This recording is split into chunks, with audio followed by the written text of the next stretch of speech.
Hello guys, कैसे हैं आप सब लोग। तो हमने हमारा नया चैप्टर स्टार्ट किया था केमिकल काइनेटिक्स, और आज हमको देखना है mainly the factors which influence the rate. कौन कौन से फैक्टर है जो हमारे रेट ऑफ रिएक्शन को चेंज कर सकते हैं, उसको इंक्रीज कर सकते हैं, डिक्रीज कर सकते हैं, उसके बारे में हमको आज मेनली पढ़ना है। बट पहले जो हमने पढ़ा है उसका थोड़ा सा हम वापस से याद करते हैं। फॉर एग्जाम्पल, जो हमने रेट ऑफ रिएक्शन पढ़ी, तो rate of reaction, if average rate of reaction की बात करें तो रेट हमने क्या पढ़ा, इफ रिएक्टेंट के टर्म्स में बोले तो minus delta R by delta T, और इस प्रोडक्ट की बात करें तो delta P by delta T. ये हमने पढ़ा, और हमने पढ़ा था कि कोई भी कोफिशिएंट है, स्टोइचियोमेट्रिक कोफिशिएंट, तो उसको क्या करेंगे, हम रेसिप्रोकल कर देंगे साथ में। ठीक है, तो बात करें, हमने रेट पढ़ ली। अब बात करते हैं रेट की जो यूनिट है वो क्या है। ठीक है, रेट ऑफ रिएक्शन की यूनिट क्या है, तो आपको पता है ये क्या है, चेंज इन कंसंट्रेशन। कंसंट्रेशन बोले तो मोलैरिटी, तो मोलैरिटी की यूनिट क्या होती है, मोल पर लीटर ना। मोलैरिटी की यूनिट क्या होती है, मोलैरिटी का फॉर्मूला क्या है, the number of moles divide by volume in litre, volume of solution in litre, moles of solute divide by volume of solution in litre.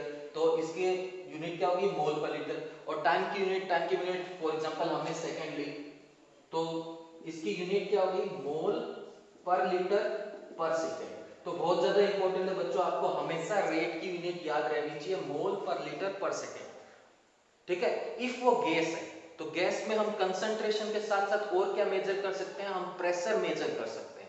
ठीक है, गैस में, if वो गैस है, हमने लिक्विड नहीं लेके गैस लिया, तो गैस में कंसंट्रेशन के अलावा हम क्या मेजर कर सकते हैं, pressure, change in pressure measure कर सकते हैं। तो उस टाइम फॉर्मूला हो जाएगा change in pressure divide by time. तो प्रेशर की यूनिट होती है हमारे पास एटीएम, और टाइम की सेकंड, तो इसकी यूनिट एटीएम पर सेकंड भी हो सकती है, but most of the case में आपको क्या मिलेगी, मोल पर लीटर पर सेकंड। अच्छा, इसके अलावा हमने रेट पढ़ लिया, बट हमने ये नहीं पढ़ा कि हम किस टाइप के क्वेश्चन में रेट ऑफ रिएक्शन फाइंड करेंगे। ठीक है, क्यों, क्योंकि हमको ये पढ़ना जरूरी है। हमने रेट निकालना सीख लिया, बट हमने ये नहीं पढ़ा अभी तक कि कहां अप्लाई करना है। तो रेट के बेसिस पे हमारी रिएक्शन तीन टाइप की होती है। ठीक है, कौन कौन सी, एक तो होती है हमारी फास्ट रिएक्शन।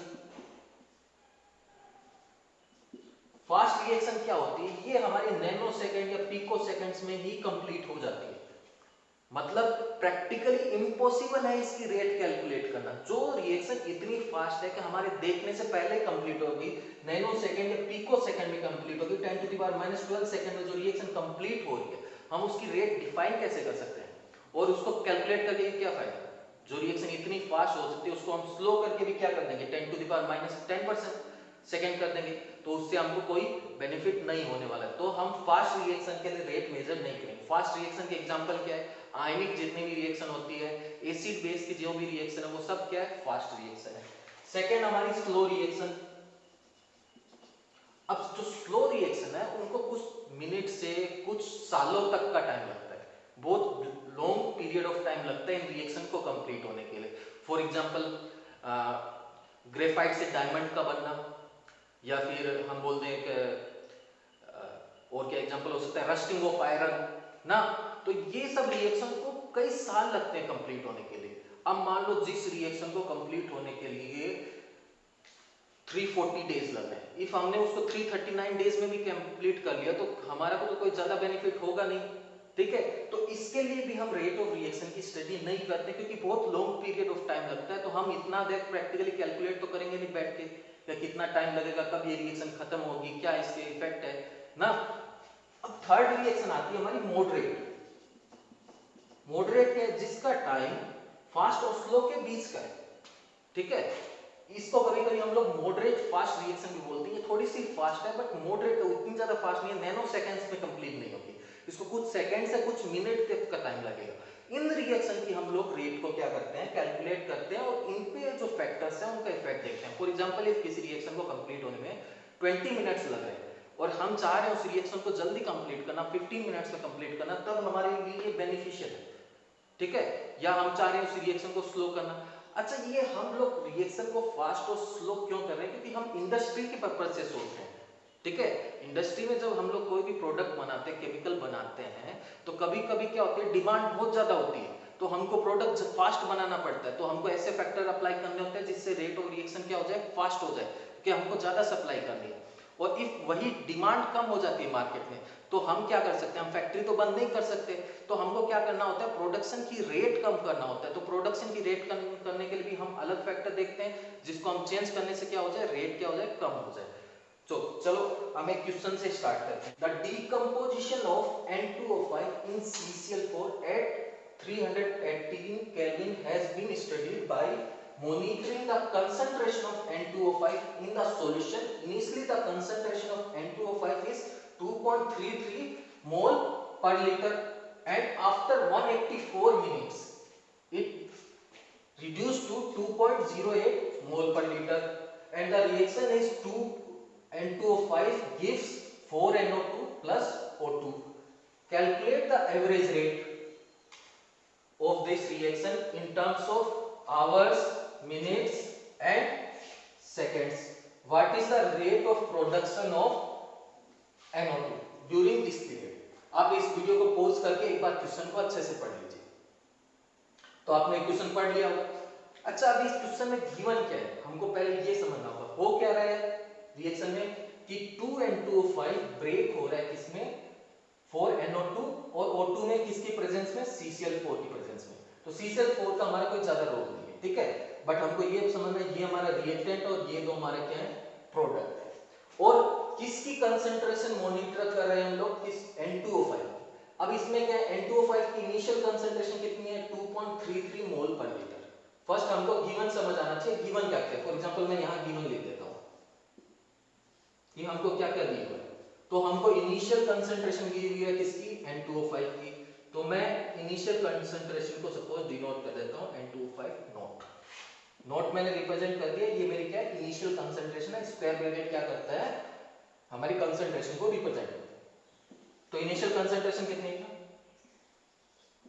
2.33 मोल पर लीटर। अच्छा, उसके बाद इसकी फाइनल कंसंट्रेशन कितनी होगी बच्चों, फाइनल कंसंट्रेशन को मैं डायरेक्टली ऐसे रिप्रेजेंट कर देता हूं, ये मेरी फाइनल कंसंट्रेशन है। फाइनल कंसंट्रेशन कितनी होगी है, 2.08 मोल पर लीटर। अच्छा, इस रिएक्शन को यहां से यहां तक पहुंचने में, इस कंसंट्रेशन को यहां से यहां तक रिड्यूस होने में टाइम कितना लगा है, 184 मिनट्स। तो टाइम कितना है हमारे पास, 184 मिनट। अच्छा, अब बात करते हैं हमको कैलकुलेट क्या करना है। कैलकुलेट क्या करना है, एक तो हमको रेट ऑफ रिएक्शन फाइंड करनी है। क्या फाइंड करना है, रेट ऑफ रिएक्शन। और सेकंड हमको क्या फाइंड करना है, rate of production of NO2, rate of production of NO2। तो इस क्वेश्चन में हमारा मेन डाटा यही है कि हमें रिएक्शन पता है और हमको गिवन पता है। कभी भी आप क्वेश्चन को सोल्व करें तो सबसे पहले उसमें ढूंढे कि उसमें गिवन क्या है और फाइंड क्या करना है, उसके बाद क्वेश्चन इजी हो जाएगा। आप क्वेश्चन को पढ़ेंगे बार बार आपको नहीं समझ आएगा। आपको फर्स्ट ये पढ़ना होगा कि क्वेश्चन में गिवन क्या है और फाइंड क्या करना है। तो हमको पता चल गया ये गिवन और ये क्या फाइंड करना है। तो हमको रेट ऑफ रिएक्शन फाइंड करना है। इक्वेशन हमारे पास है, तो रेट ऑफ रिएक्शन का हम फॉर्मूला लिख सकते हैं ना। आपको इतना सिखाया हमने, rate of reaction equal to, ये क्या हमारा रिएक्टेंट है, तो रिएक्टेंट में माइनस आ गया delta change in concentration of N2O5 divide by delta T. But आगे क्या हमारा स्टोइचोमेट्रिक कोएफिशिएंट है, तो स्टोइचोमेट्रिक कोएफिशिएंट को हम यहाँ मल्टीप्लाई कर देंगे। Equal in terms of product भी लिख सकते हैं। तो प्रोडक्ट के टर्म्स में क्या हो जाएगी, प्रोडक्ट के टर्म्स से पॉजिटिव होता है ऑलवेज। तो change in concentration of NO2 divide by change in time, और आगे कोएफिशिएंट आ जाएगा जो हमारा क्या है 4, इक्वल टू इसके टर्म्स में भी लिख सकते हैं delta change in concentration of oxygen divide by delta T. आगे कोएफिशिएंट नहीं है तो हमने कोई नंबर से डिवाइड नहीं करना। तो अब हमारे पास रेट ऑफ रिएक्शन कैलकुलेट करने के तीन फॉर्मूला है। हम इससे भी कर सकते हैं, इससे भी कर सकते हैं और इससे, बट हम करेंगे किससे, हम N2O5 से करेंगे। तो हमको इनिशियल और फाइनल कंसंट्रेशन N2O5 की गिवन है। हमको पता है N2O5 की इनिशियल कंसंट्रेशन क्या है, N2O5 की फाइनल कंसंट्रेशन क्या है। तो किसकी हेल्प से हम फाइंड करेंगे रेट ऑफ रिएक्शन को, N2O5 की हेल्प से फाइंड करेंगे। तो फॉर्मूला क्या हो जाएगा हमारा रेट ऑफ रिएक्शन का, rate of reaction equal to minus change in concentration of N2O5। Change in concentration कैसे फाइंड करेंगे हम, final minus initial, final concentration कितनी है N2O5 की 2.08 माइनस इनिशियल कंसंट्रेशन कितनी है बच्चों 2.33 divide by change in time. तो इनिशियल टाइम गिवन नहीं है तो इनिशियल टाइम कितना होगा 0 और फाइनल टाइम इसको कितना टाइम लगा कंप्लीट होने में 184 मिनट, तो 184 मिनट माइनस 0। अब बात करते हैं इसकी यूनिट की। ये तो है कंसंट्रेशन, कंसंट्रेशन की यूनिट क्या है मोल पर लीटर और टाइम, टाइम की यूनिट क्या गिवन है आपको मिनट, तो इसकी यूनिट क्या होगी मोल पर लीटर पर मिनट और इसको सोल्व करोगे तो आपको वैल्यू मिलेगी 6.79 into 10 to the power minus 4। तो ये हमारा आंसर आ गया, हमने रेट ऑफ रिएक्शन को फाइंड कर लिया। ठीक है, तो आपने क्वेश्चन पढ़ा था तो आपको पता है कि रेट ऑफ रिएक्शन फाइंड तो करनी थी, बट उसने क्वेश्चन में मेंशन किया था इन terms of minute our and second. तो हमने मिनट में तो फाइंड कर दी, अब हमको आवर में भी फाइंड करना है और सेकेंड में भी फाइंड करना है। ठीक है, तो मिनट को सेकेंड में चेंज करने के लिए क्या करते हैं बच्चों, मिनट को सेकेंड में चेंज करने के लिए हम करते हैं 60 से मल्टीप्लाई। बट यहाँ क्या है, यहाँ मिनट नहीं है, यहाँ मिनट इनवर्स है। यहाँ क्या मिनट नहीं है, मिनट इनवर्स है। तो मिनट को सेकेंड में चेंज करने के लिए क्या करते हैं हम 60 से मल्टीप्लाई, बट मिनट इनवर्स को सेकेंड इनवर्स में चेंज करने के लिए हम क्या करेंगे 60 से डिवाइड। तो जब इसमें तुम 60 से डिवाइड कर दोगे 6.79 into 10 to the power minus 4 divide by 60, तो ये किस में चेंज हो गया, ये आपके सेकेंड में चेंज हो गया। समझे? अच्छा वापस अब एक और फाइंड करना है आपको, आवर में भी फाइंड करना है। तो आवर में कैसे फाइंड करेंगे, हमको पता है मिनट को आवर में चेंज करने के लिए क्या करना पड़ता है 60 से डिवाइड। तो मिनट इनवर्स को आवर इनवर्स में चेंज करने के लिए क्या करना पड़ेगा 60 से मल्टीप्लाई। तो इस कॉन्सेप्ट को अच्छे से समझना बच्चों। तो क्या हो जाएगा 60 into 6.79 into 10 to the power minus 4 mole per litre per hour. समझ रहे हो बच्चों कि मिनट को सेकंड में चेंज करने के लिए क्या करना पड़ता है आपको 60 से मल्टीप्लाई। ठीक है, बट मिनट इनवर्स को जब सेकंड इनवर्स में चेंज करेंगे तो क्या करेंगे 60 से डिवाइड करेंगे। ये कॉन्सेप्ट अच्छे से समझना, क्योंकि ये मिनट नहीं है, मिनट इनवर्स है। मिनट इनवर्स का मतलब ये डिवाइड में है, तो जो ऑपरेशन थे वो सारे हमारे रिवर्स हो जाएंगे। इफ हमको मल्टीप्लाई करना था जहां, वहां हमको डिवाइड करना पड़ेगा, और जहां हमको डिवाइड करना था वहां क्या करना पड़ेगा मल्टीप्लाई करना पड़ेगा। तो हमने क्या किया, हमने रेट ऑफ रिएक्शन फाइंड कर दी। इसको तुम सोल्व कर ही लोगे, तो मल्टीप्लाई डिवाइड तो कर ही लोगे। तो ये हमारी रेट ऑफ रिएक्शन फाइंड हो गई। सेकंड हमको क्या फाइंड करना था, rate of production of NO2, rate of production of NO2। तो चलो हम लिखते हैं rate of production of NO2 होता क्या है।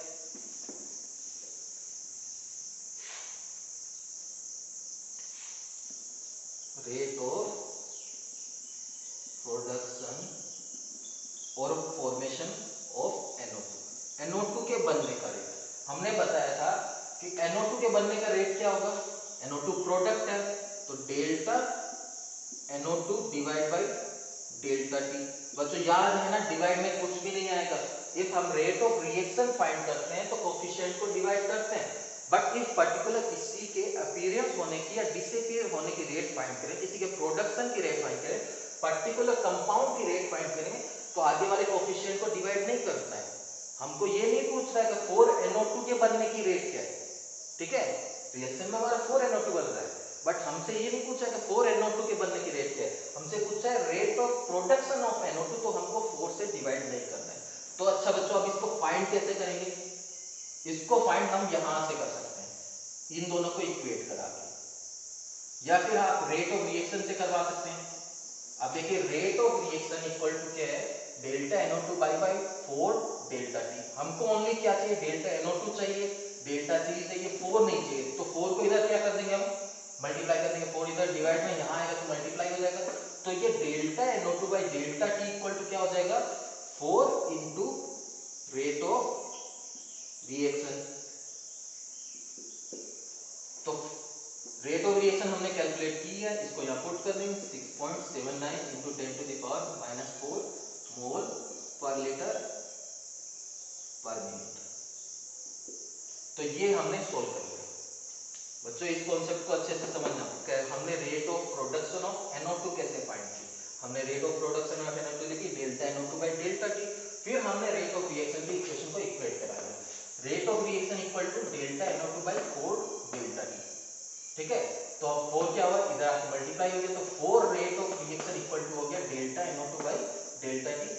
तो बच्चों हम स्टार्ट करते हैं factors influencing rate of reaction. कौन कौन से फैक्टर है जो हमारे रिएक्शन की रेट को इन्फ्लुएंस करेंगे, चेंज कर सकते हैं। फर्स्ट फैक्टर है हमारा डिपेंडेंस ऑफ टेम्परेचर, नहीं, फर्स्ट फैक्टर है हमारा डिपेंडेंस ऑफ कंसंट्रेशन। इफ हम रिएक्टेंट और प्रोडक्ट की कंसंट्रेशन को चेंज करें तो हमारी रिएक्शन का रेट क्या हो जाएगा, चेंज हो जाएगा। आइदर वो इंक्रीज हो जाएगा, आइदर वो क्या हो जाएगा, डिक्रीज हो जाएगा। उसको हम रेट लो की हेल्प से समझेंगे, जो वही हमारा नेक्स्ट टॉपिक है, रेट लो या रेट एक्सप्रेशन। हम इसको पढ़ेंगे, साथ में क्या पढ़ना है इसमें हमको, रेट कांस्टेंट, देन हमको पढ़ना है ऑर्डर ऑफ रिएक्शन, देन हमको पढ़ना है मोलिकुलरिटी ऑफ रिएक्शन।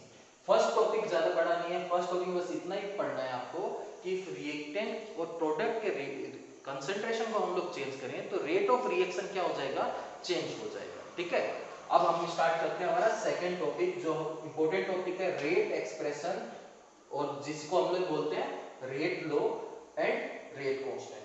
तो हमको रेट लो या रेट एक्सप्रेशन पढ़ना है, तो रेट एक्सप्रेशन को हम एक हाइपोथेटिकल रिएक्शन की हेल्प से समझने का ट्राई करते हैं। फॉर एग्जांपल हमारी रिएक्शन है AA plus BB gives CC plus DD।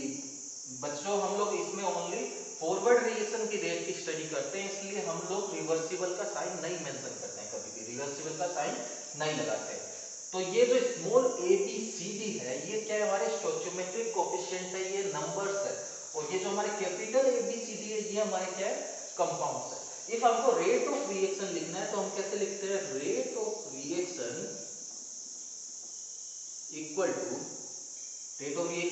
To rate constant into concentration of A into concentration of B और इनकी कुछ पावर।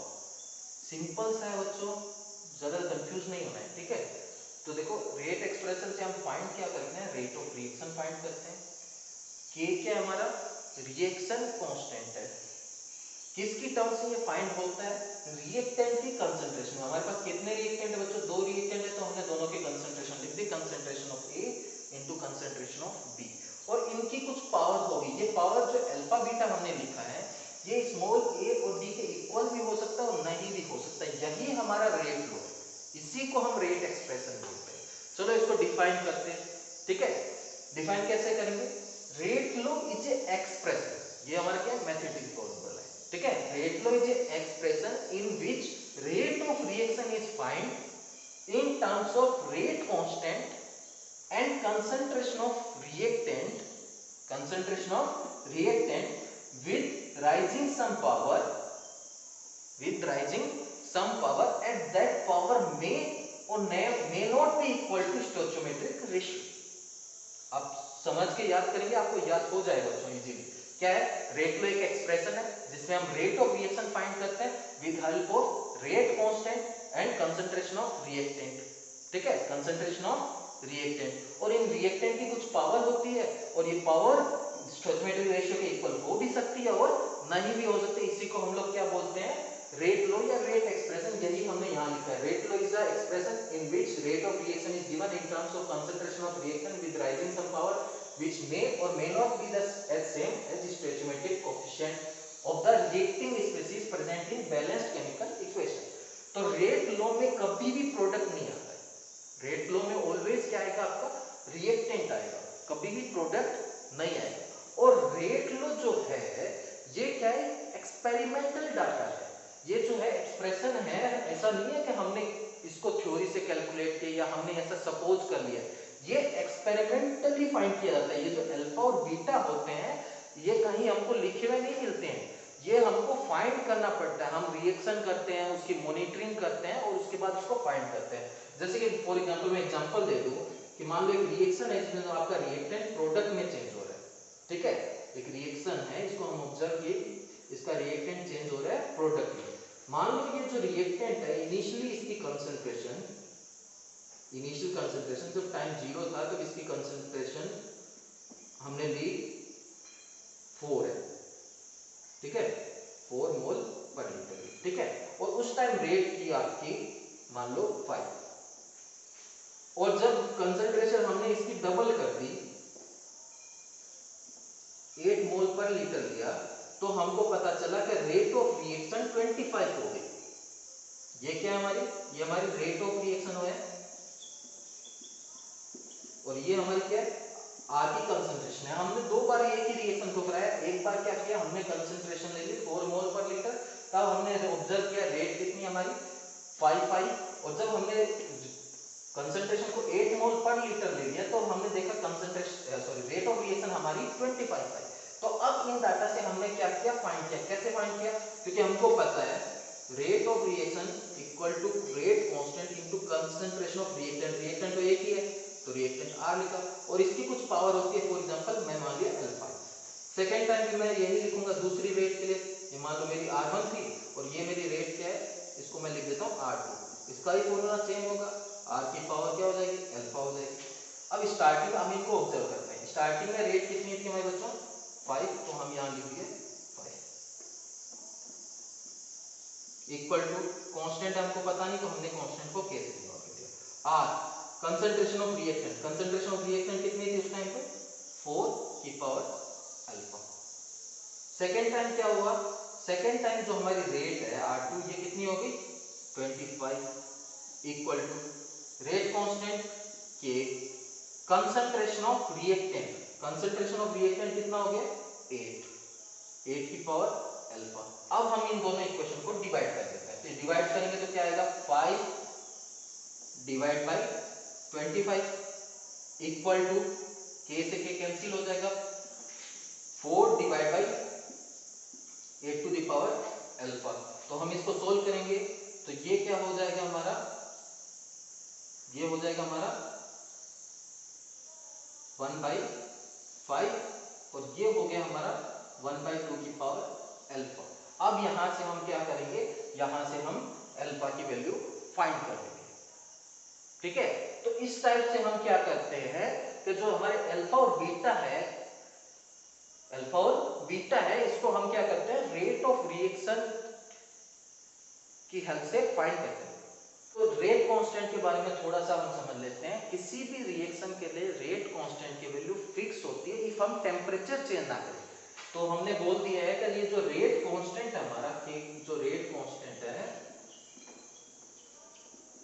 ये किस पे डिपेंड करता है, डिपेंड्स ऑन टेम्परेचर। इफ आपने टेम्परेचर चेंज नहीं किया और एक फिक्स रिएक्शन है तो रेट कांस्टेंट की वैल्यू क्या रहेगी, हमेशा सेम रहेगी।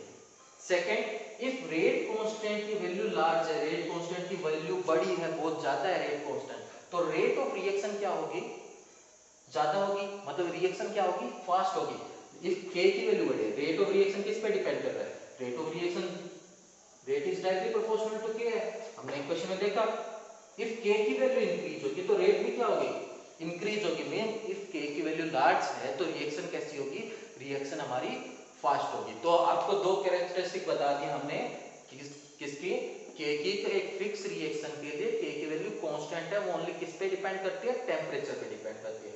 सेकेंड, हमने बोल दिया इफ के की वैल्यू लार्ज होगी तो रेट ऑफ रिएक्शन भी क्या होगी, ज्यादा होगी, रिएक्शन कैसी होगी, फास्ट होगी। ऑर्डर ऑफ रिएक्शन की, ऑर्डर को हम डिनोट करते हैं स्मॉल एन से, और ऑर्डर कुछ भी नहीं है, रेट लॉ के अंदर जो हमारी पावर है इनके सम को ही हम लोग क्या बोलते हैं, ऑर्डर बोलते हैं। जो भी हमारे रिएक्टेंट प्रेजेंट है उनकी पावर का जो सम होगा वही हमारा क्या है, ऑर्डर है। जैसे रेट एक्सप्रेशन आपको याद होगा, रेट लॉ क्या था, rate of reaction equal to k into concentration of reactant की कुछ पावर हुआ करती है, ए की पावर अल्फा और बी की पावर बीटा, ठीक है। मैंने सेम हाइपोथेटिकल रिएक्शन ले रखी है, A plus b B gives c C plus d D. तो हमारे पास दो रिएक्टेंट, इनकी पावर है और इनकी जो पावर का सम है, पावर का सम कितना होगा, अल्फा प्लस बीटा, यही हमारा क्या है, ऑर्डर है। ऑर्डर क्या हो गया, अल्फा प्लस बीटा, जिसको हम किससे डिनोट कर रहे हैं, एन से डिनोट कर रहे हैं, ठीक है। यही हमारा क्या है, ऑर्डर है। ऑर्डर क्या हो गया हमारा अल्फा प्लस बीटा। तो एक तो ये, अब हमने रेट ऑफ रिएक्शन दो टाइप से फाइंड करना सीख लिया बच्चों। एक तो हमने पहले फाइंड करना सीखी थी डिफरेंशियल फॉर्म में, आपको याद होगा ना। डिफरेंशियल फॉर्म में कैसे फाइंड करना सीखी थी हमने, इफ इंस्टेंटेनियस रेट की बात करते तो रेट कैसे लिखते थे, रेट के टर्म्स में माइनस dr बाई dt। और सेकंड हमने रेट लॉ से फाइंड करना सीख ली। आप चाहे तो इक्वेट कर सकते हैं, ऐसा भी लिख सकते हैं minus dr by dt equal to k a की पावर अल्फा d की पावर बीटा। ठीक है, पर मेन कॉन्सेप्ट हमारा ये नहीं था। मेन कॉन्सेप्ट हमको ऑर्डर को समझना था। ऑर्डर बस इतना ही है कि जो रेट लॉ हमने लिख दिया है उसमें पावर का जो सम होगा वही हमारा क्या है, ऑर्डर है। चलो एक दो क्वेश्चन हम इजी क्वेश्चन हम करके देख लेते हैं। ठीक है, फॉर एग्जांपल हमको कोई क्वेश्चन में लिख रखा है rate equal to k into CH3COH, ये हमको गिवन है। तो हमसे पूछा बताओ ऑर्डर क्या है, तो ऑर्डर क्या है, रिएक्टेंट क्या होगा, ये है कंसंट्रेशन है ना, स्क्वायर ब्रैकेट को रिप्रेजेंट करती है, और इसकी पावर कितनी है 1 है, तो ऑर्डर कितना होगा 1, कुछ ऐड करना है। इफ हमको ऐसा लिखा rate equal to k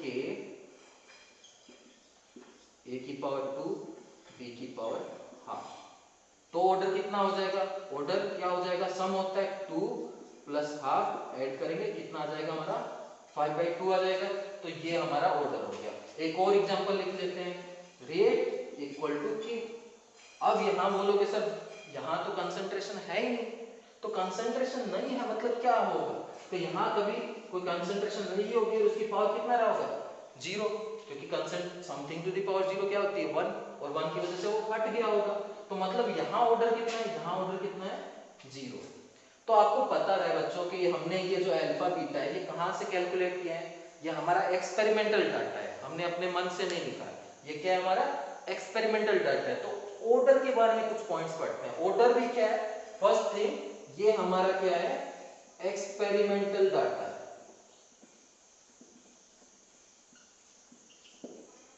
second order 0 हो सकता है, can be 0, can be fraction भी हो सकता है, ऐसा जरूरी नहीं कि ये हमेशा इंटीजर में आएगा, फ्रैक्शन हो सकता है 2.5 आ सकता है, 1.33 आ सकता है, कैन बी नेगेटिव आ सकता है, पॉजिटिव आ सकता है, कुछ भी आ सकता है। ऑर्डर के बारे में आपको टेंशन नहीं लेना है, ऑर्डर आपका 0 हो सकता है, माइनस में आ सकता है, पॉजिटिव आ सकता है, इंटीजर आ सकता है, फ्रैक्शन आ सकता है, ऑर्डर कुछ भी हो सकता है। बट इतना याद रखना ऑर्डर क्या है हमारा एक्सपेरिमेंटल डाटा है। एंड सेकेंड थिंग हम बात करते हैं कि हम किस टाइप की रिएक्शन में ऑर्डर को मेजर कर सकते हैं। ठीक है, ऑर्डर को कब फाइंड कर सकते हैं, ऑर्डर को हम दोनों टाइप की रिएक्शन में फाइंड कर सकते हैं। आपको पता होगा रिएक्शन हमारे दो टाइप की कौन कौन सी, एलिमेंट्री रिएक्शन और सेकंड होती है हमारी कॉम्प्लेक्स रिएक्शन। अब इनमें डिफरेंस क्या है, जो रिएक्शन हमारे वन स्टेप में कंप्लीट हो जाती है उसको हम बोलते हैं एलिमेंट्री रिएक्शन, और जो रिएक्शन कंप्लीट होने में मोर देन वन स्टेप लेती है उसको हम लोग क्या बोलते हैं कॉम्प्लेक्स रिएक्शन। तो ऑर्डर हमारा एलिमेंट्री रिएक्शन में भी फाइंड हो सकता है और कॉम्प्लेक्स रिएक्शन में भी फाइंड हो सकता है। एंड लास्ट थिंग, ऑर्डर को हम प्रिडिक्ट नहीं कर सकते हैं, ये हमारा एक्सपेरिमेंटल डाटा है, ऑर्डर को हम लोग प्रेडिक्ट नहीं कर सकते हैं। फॉर एग्जांपल यहाँ ए और बी है तो हम ऐसा नहीं बोलेंगे कि ऑर्डर हमारा ए प्लस बी है, क्योंकि ये जो अल्फा बीटा है ए बी के सेम भी हो सकता है और अलग भी हो सकता है, इसलिए हम लोग ऑर्डर को कभी भी प्रेडिक्ट नहीं कर सकते हैं। तो लास्ट पॉइंट क्या हमारा, कांट प्रेडिक्ट।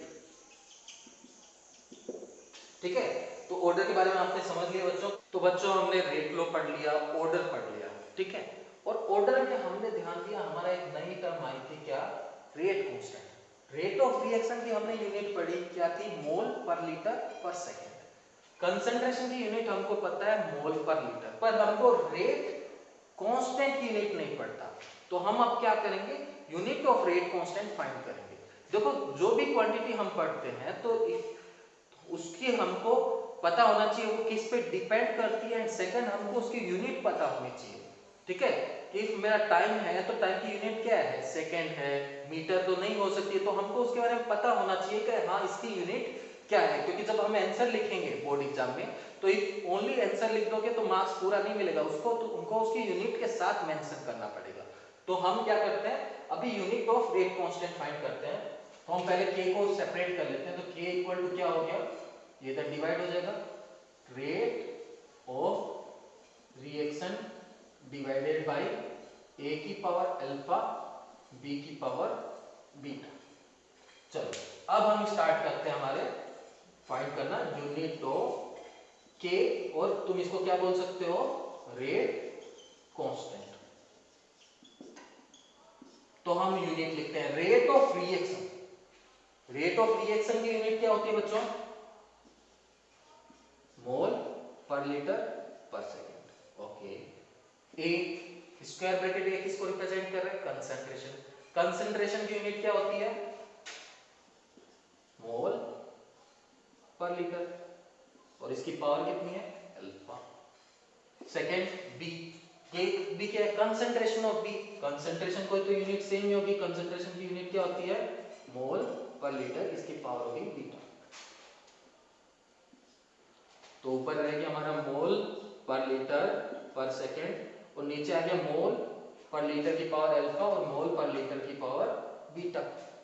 तो आपको याद होगा, इफ बेस सेम है और कोफिशिएंट मल्टीप्लाई में है तो पावर क्या हो जाती है, पावर ऐड हो जाती है। तो यहां हम क्या लिख सकते हैं, नीचे क्या बच गया हमारा, मोल पर लीटर की पावर अल्फा प्लस बीटा। अच्छा भी बच्चों आपको याद है अल्फा प्लस बीटा होता क्या है, अल्फा प्लस बीटा ही हमारा क्या है, ऑर्डर है। अल्फा प्लस बीटा क्या होता है, alpha plus beta equal to N. तो हम इस अल्फा प्लस बीटा की जगह क्या लिख देते हैं, एन लिख देते हैं। ठीक है, तो चलो स्टार्ट करते हैं, हम इसको सिंप्लीफाई कर देते हैं। लास्ट स्टेप बचा हमारा, मोल की पावर कितनी है, एन, और ये एन ऊपर जाएगा तो क्या हो जाएगा, माइनस एन। ऊपर में पहले से क्या है, मोल की पावर कितनी है, कुछ नहीं लिखा, मतलब 1 है। तो ऊपर में थी मोल की पावर 1, और ये n ऊपर गया तो कितना हो गया, माइनस है।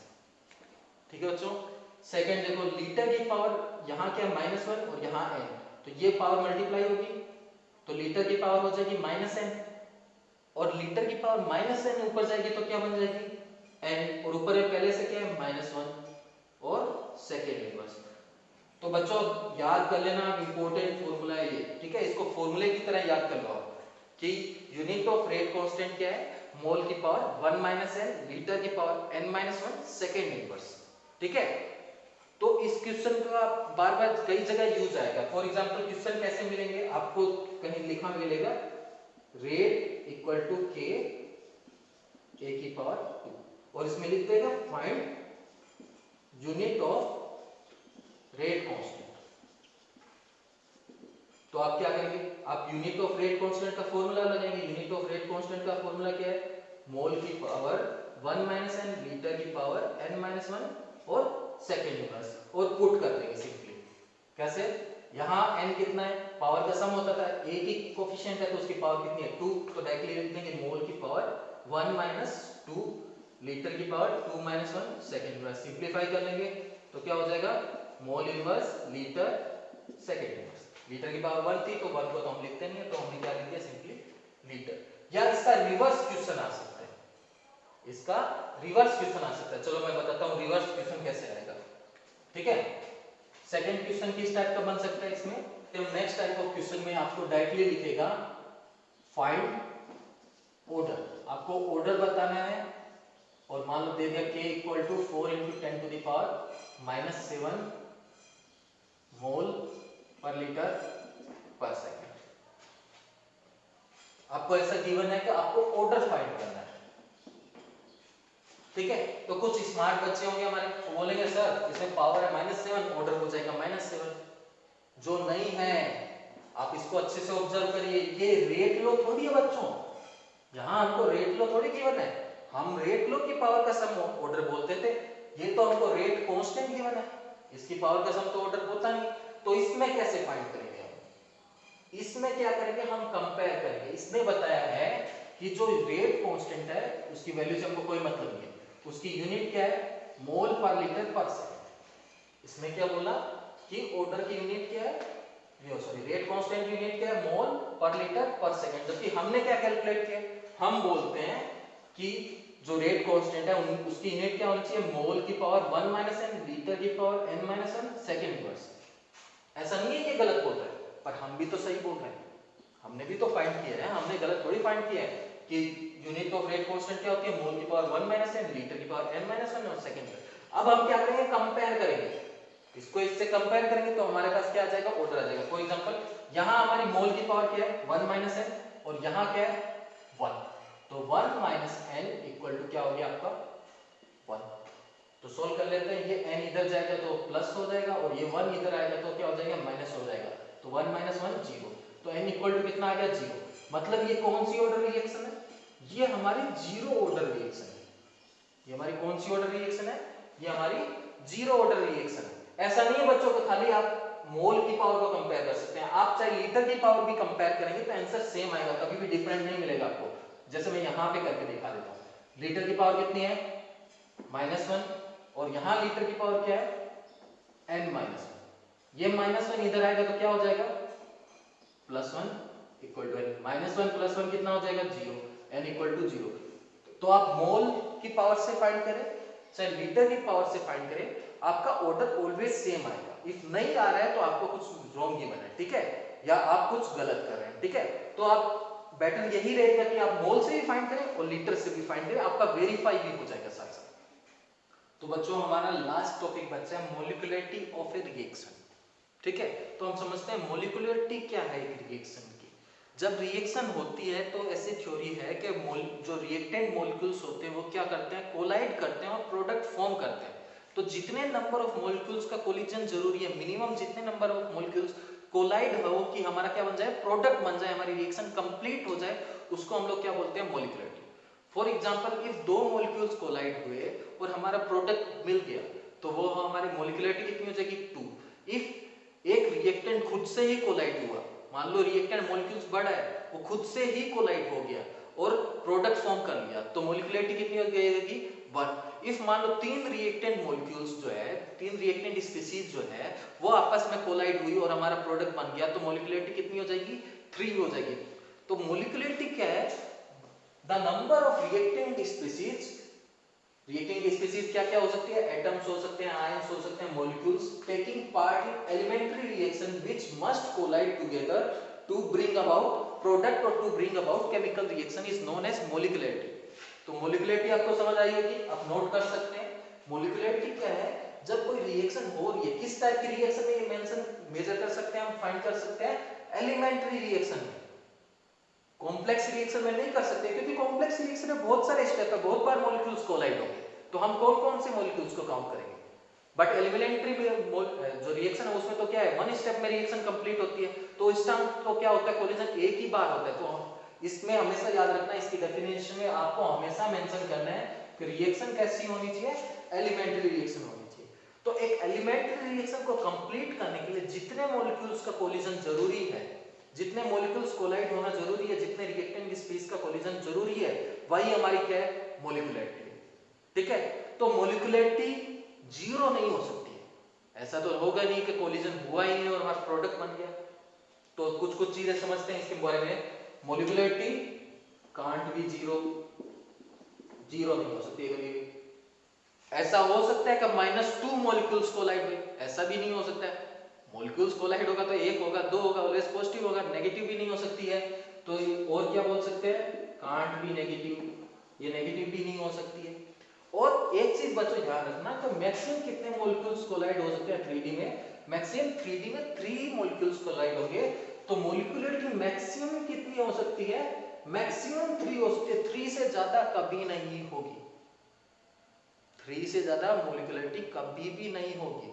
तो मॉलिकुलरिटी हो क्या कह सकती है, मॉलिकुलरिटी 1 हो सकती है, 2 हो सकती है, 3 हो सकती है, बस 3 ही वैल्यू होगी, ना पॉजिटिव होगी। और ऐसा भी नहीं होगा ना 1.5 मॉलिक्यूल कोलाइड होगा, या तो 1 मॉलिक्यूल कोलाइड होगा या 2 होगा, तो कांट बी फ्रैक्शन।